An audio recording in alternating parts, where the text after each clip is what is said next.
A retrospectiva 2017 do Via Legal traz hoje as reportagens mais acessadas do ano na nossa página no YouTube.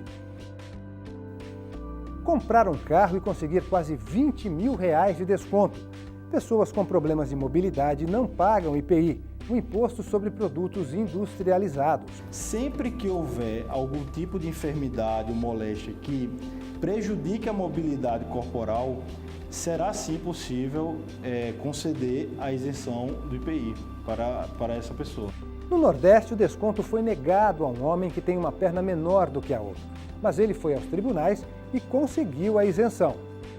Também tem desconto de imposto para pessoas cegas. Mas e quando ela não enxerga apenas de um olho? Se eu tenho 2 braços, 2 mãos, se está faltando, eu tenho uma deficiência. Se eu tenho 2 pernas, está faltando uma, eu tenho uma deficiência. Então, nós não devemos banalizar a falta de uma visão, não. Faltou visão num dos olhos, eu tenho sim deficiência, mesmo que o outro olho seja muito competente. Um deficiente visual monocular levou o caso aos tribunais e garantiu o direito de não pagar mais imposto de renda. Em São Paulo, um rapaz tetraplégico foi reprovado no exame médico de um concurso por ter limitações físicas. Quando a gente vai atrás de alguma porta de emprego, as empresas têm as cotas para deficiente, mas sempre 90% eles preferenciam os que têm a menor deficiência. Inconformado, ele processou a Caixa Econômica Federal. O que aconteceu? Veja agora, na retrospectiva 2017 do Via Legal.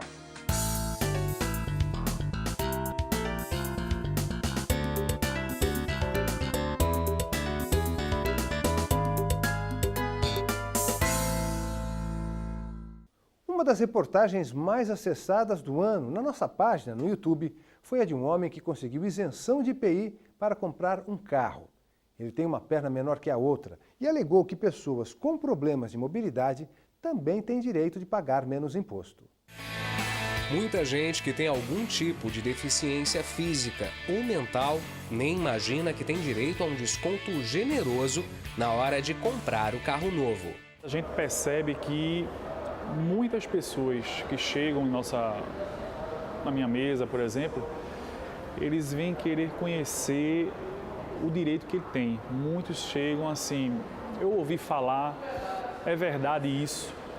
E aí a gente faz um trabalho de esclarecimento, de uma consultoria, no caso, para essa pessoa, para ela chegar a realizar essa compra.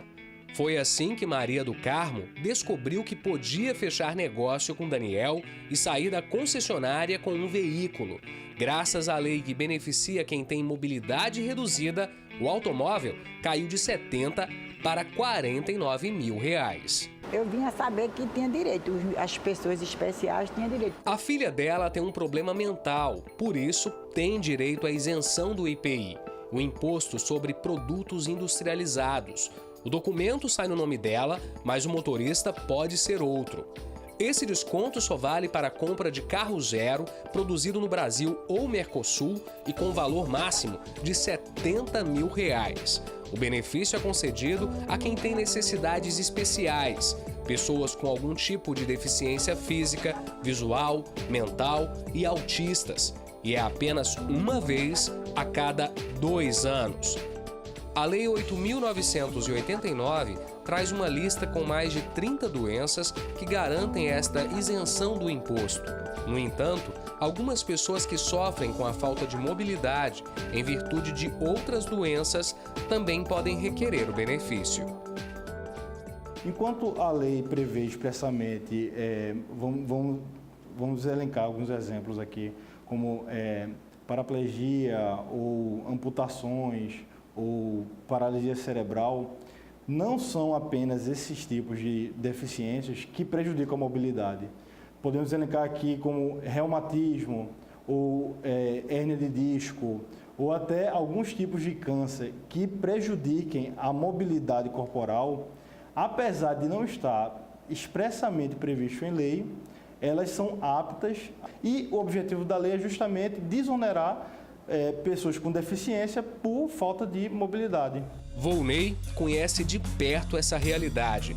Ele teve paralisia infantil quando tinha apenas 1 ano. Eu tive, inclusive, que fazer a fisioterapia. Uma perna ela ficou menor do que a outra, em torno de 3 centímetros, e um pouco mais, uma mais espessa do que a outra, mais grossa. A diferença fica evidente durante uma caminhada, imperceptível dentro do carro, comprado com a isenção do imposto.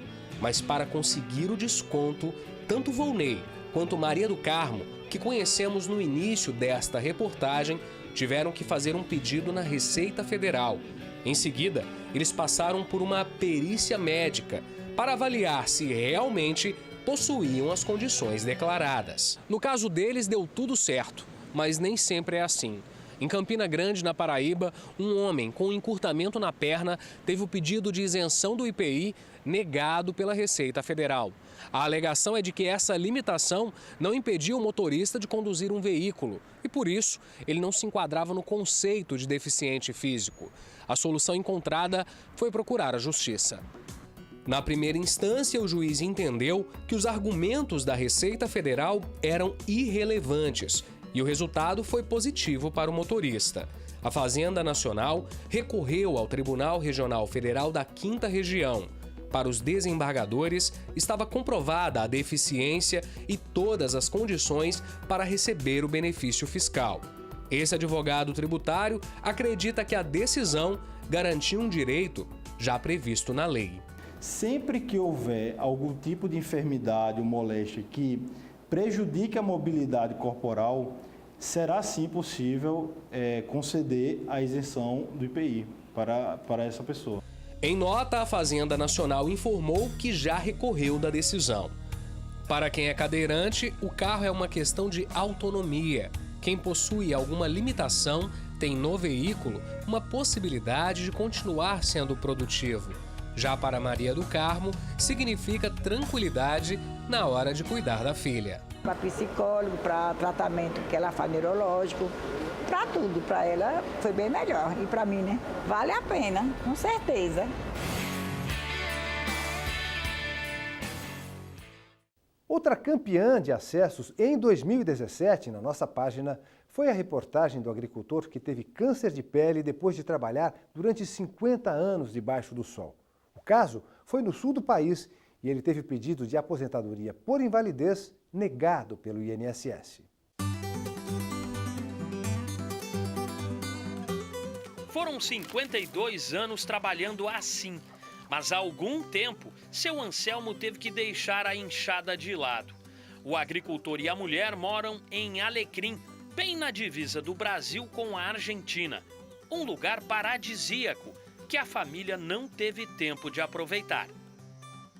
Eu levantava às 4h30 da manhã, tratava meus boi, clareava o dia para a roça até às 11h30, voltava, almoçava, esperava até 1h30, estava na roça, às vezes era 9 horas da noite e voltava. O seu Anselmo conhece de cor as lidas do campo. Ele faz isso desde os 7 anos de idade, mas há quase 10 anos, um acidente de trabalho mudou a rotina dele.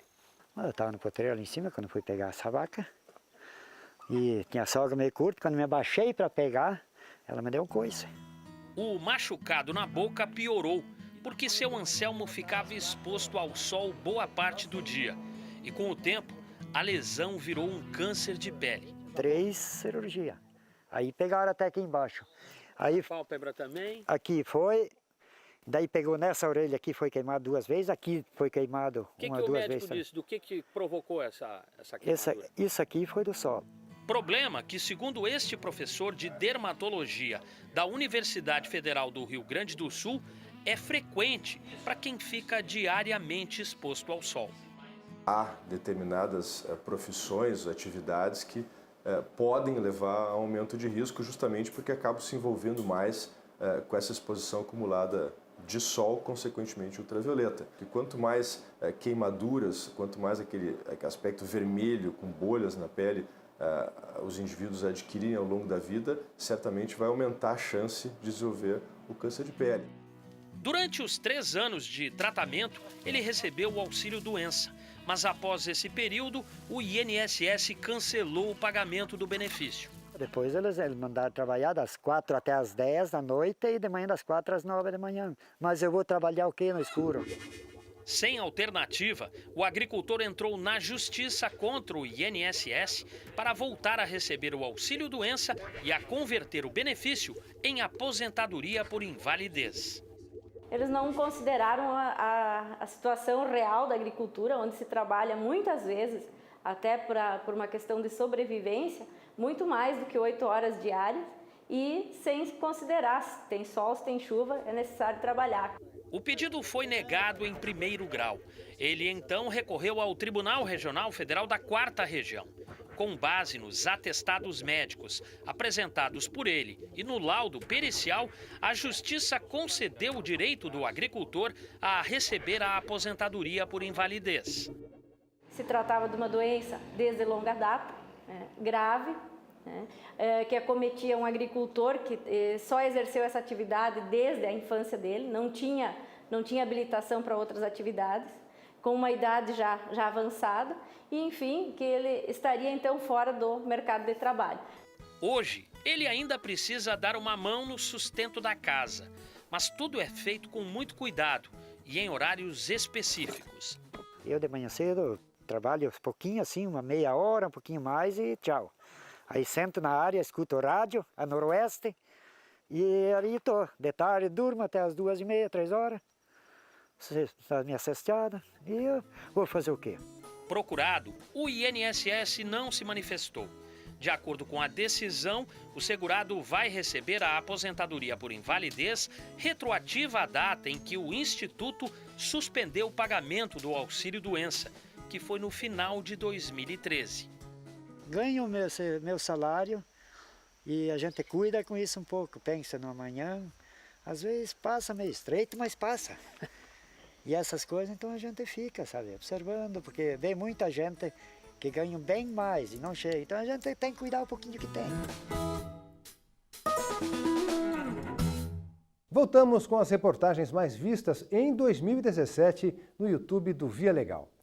Um rapaz de São Paulo tetraplégico foi reprovado no exame médico de um concurso por ter limitações físicas. Isso mesmo, reprovado por ter limitações físicas em vaga reservada para pessoas com deficiência. Inconformado, ele processou a Caixa Econômica Federal e ganhou. Há 16 anos, Diego ficou tetraplégico. No auge da juventude, ele passava o fim de ano com os amigos em Brotas, no interior de São Paulo, quando sofreu o acidente. Como eu estava sem camisa na hora que eu estava jogando bola, eu falei, não, deixa que eu pego a bola. Aí eu fui pular no lago para pegar a bola, só que quando eu pulei de cabeça. E era muito raso ali onde eu pulei e bateu a cabeça e machuquei o meu pescoço. Aí eu fiquei, na hora eu já perdi todos os movimentos do pescoço para baixo. Não conseguia mexer meu ombro, não entendi nada do que estava acontecendo, fiquei sem entender. A família inteira sofreu muito, porque nós tivemos que ter uma nova realidade. Porque o menino saiu de casa andando e voltou em cima de uma cama hospitalar. O jovem ficou 3 meses internado no hospital. Passou por cirurgias e vários tratamentos até conseguir ter de volta os movimentos dos braços. Ele conta que depois de 4 anos dedicados à recuperação, começou a ser incentivado pelos próprios médicos a voltar a estudar. E não parou mais. Terminei a faculdade, depois de 1 ano mais ou menos. A minha mãe sempre falava para mim para eu fazer um concurso, tudo. Mas eu achava que era coisa muito difícil que eu nunca ia conseguir. E aí meu amigo falou para mim que ele estava estudando para concursos, que me incentivou a fazer, que ele tinha certeza que eu ia passar. Diego apostou na ideia e passou em mais de um concurso para técnico bancário. Mas ao ser chamado pela Caixa Econômica para assumir a vaga, que era destinada à pessoa com deficiência, veio a surpresa. Foi reprovado no exame médico por causa das limitações físicas. Quando a gente vai atrás de alguma porta de emprego, as empresas têm as cotas para deficiente, mas sempre 90% eles preferenciam os que têm a menor deficiência. Tanto que alguns meses depois ele foi contratado por outro banco para assumir a mesma função, de escriturário. E por considerar a reprovação da Caixa injusta, decidiu levar o caso à Justiça. Nós entramos com isso, com essa ação, para obter indenização e tentar, vamos dizer, corrigir esse sistema da Caixa de reprovação no exame admissional sem que trazer nada de substancial que justificasse essa reprovação. O processo foi julgado na primeira instância da Justiça Federal, na capital paulista. Segundo o juiz, Diego atendia todas as exigências do edital do concurso para exercer a função. Na sentença, determinou que a instituição pública pagasse indenização ao técnico bancário. Nesse caso dos autos, eu não diria que houve um erro da empresa pública, talvez um equívoco da análise do próprio laudo elaborado pela empresa. Mas os eficientes físicos eles têm uma proteção a nível internacional. O Brasil está, sim, jungido à comunidade internacional com os tratados internacionais de proteção do deficiente físico, cujo um dado artigo, um certo artigo desse tratado, fala exatamente da proteção do deficiente no emprego, na contratação sem discriminação e com oportunidades. A defesa da Caixa informou que não vai recorrer da decisão e que o banco faz as adaptações necessárias para os empregados com necessidades especiais. De acordo com o Ministério do Trabalho, nos últimos 5 anos, houve um aumento de 20% na participação de profissionais com deficiência no mercado. Este especialista em inclusão profissional reforça a importância da decisão judicial. Para ele, as empresas precisam ter ainda mais flexibilidade na hora da contratação, para incluir antes de qualificar. Sempre que se fala de inclusão de pessoas com deficiência, principalmente aquelas pessoas que necessitam de maior apoio, se pensa em algum tipo de flexibilização. Porque a inclusão hoje é uma via de mão dupla. É diferente da integração. Quando nós tínhamos o modelo da integração, a pessoa tinha que se ajustar ao meio. Quando se fala de inclusão, o meio também tem que se adequar às pessoas, né? E hoje, quando nós falamos em ergonomia, que é um tema obrigatório de todas as empresas, se pensa muito em adaptar o posto ao trabalhador e não o contrário, que é adaptar o trabalhador ao posto, que é uma visão tanto quanto ultrapassada. Diego, que chegou a desistir da carreira profissional pelas limitações físicas, precisou apenas de uma oportunidade. Hoje trabalha num ambiente onde se sente útil e respeitado. As portas se abriram em todos os sentidos. Começou a namorar e ganhou o coração de Karina. Daqui para frente a gente pensa em crescer cada dia mais e mais, profissionalmente, eu com o meu trabalho, ele com o trabalho dele, e com muita fé em Deus que a gente vai longe. Logo depois da gravação dessa reportagem, eles se casaram e os planos não vão parar por aí. Nossa ideia é formar nossa família e ter filhos. Eu pude dar a volta por cima e realizar hoje, viver os sonhos que eu sonhava no começo, eu estou vivendo agora.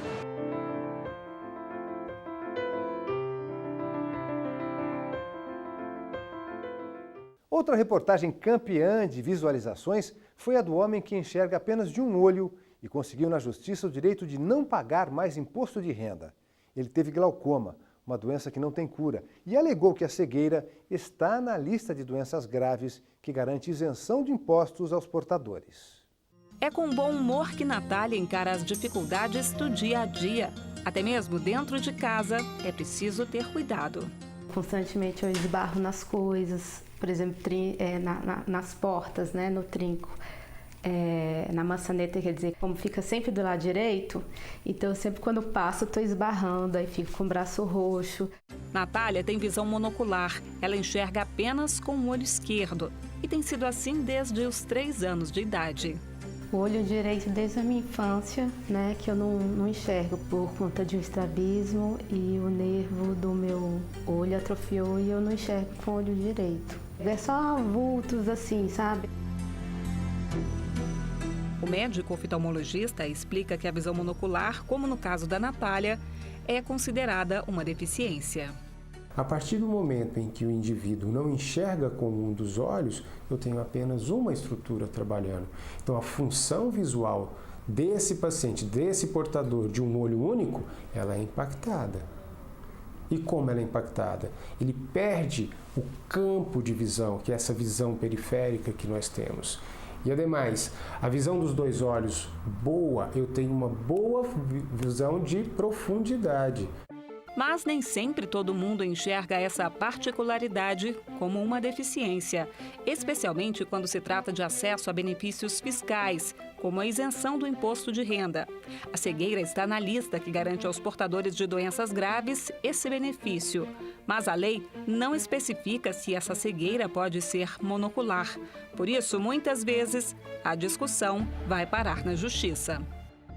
Em julgamento recente, o Tribunal Regional Federal da Primeira Região garantiu a um homem com visão monocular o direito de deixar de pagar o imposto de renda. Ele alega que perdeu a visão em um dos olhos por causa do glaucoma, o aumento da pressão interna do olho. A doença não tem cura. O advogado que atuou nesse processo explica que a falta de clareza na lei gera interpretações desfavoráveis aos contribuintes. Eles não aceitam como uma cegueira que está tipificada na lei para fins de isenção tributária. A dificuldade que a pessoa tem são inúmeras e ela sofre com isso, ela tem uma vida social reduzida, ela tem gastos médicos. A Justiça Federal tem reconhecido o direito ao benefício. Segundo a relatora do caso, a lei não diferencia a cegueira total da monocular. O espírito do legislador é no sentido de que esses valores que deixam de ser recolhidos aos cofres públicos pela isenção em razão de determinadas doenças, aí entra-se neoplasia maligna, entra doenças do coração, tuberculose, outros vários tipos de doenças, esses valores seriam, na verdade, vertidos em favor daquela pessoa que está acometida da doença e para que ele possa fazer frente a tratamentos e a medicação. O legislador não diferenciou aquele que está acometido da cegueira, se ela está monocular ou binocular. O procurador da Fazenda Nacional afirma que não vai recorrer da decisão. Segundo ele, desde 2016, a orientação para a Receita Federal é isentar o contribuinte em casos como este e conceder o benefício sem necessidade de acionar a Justiça. Eu não entendia que eu estava errado, mas reconheço que o entendimento judicial é o que deve prevalecer, até porque não é saudável e sequer é interessante ao Estado ficar litigando quando sabido que sucumbirá ao final. Então você só está postergando, em tese, né, um problema, inclusive orçamentário, que isso pode ter um impacto na frente, porque o valor da dívida também, às vezes, por conta, né, das taxas de correção, Selic, acaba ficando quase impagável, né? Para o oftalmologista, a decisão da Justiça está em sintonia com o que ele pensa a respeito da visão monocular. Se eu tenho dois braços, duas mãos, se está faltando, eu tenho uma deficiência. Se eu tenho duas pernas, está faltando uma, eu tenho uma deficiência.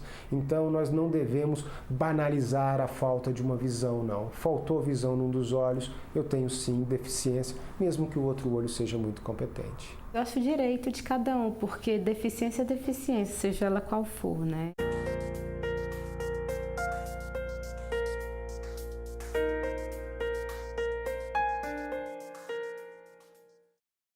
É isso, a retrospectiva 2017 do Via Legal fica por aqui. Na semana que vem a gente volta com novas decisões da Justiça Federal. Gostou de uma matéria? Quer assistir de novo? Acesse as nossas redes sociais.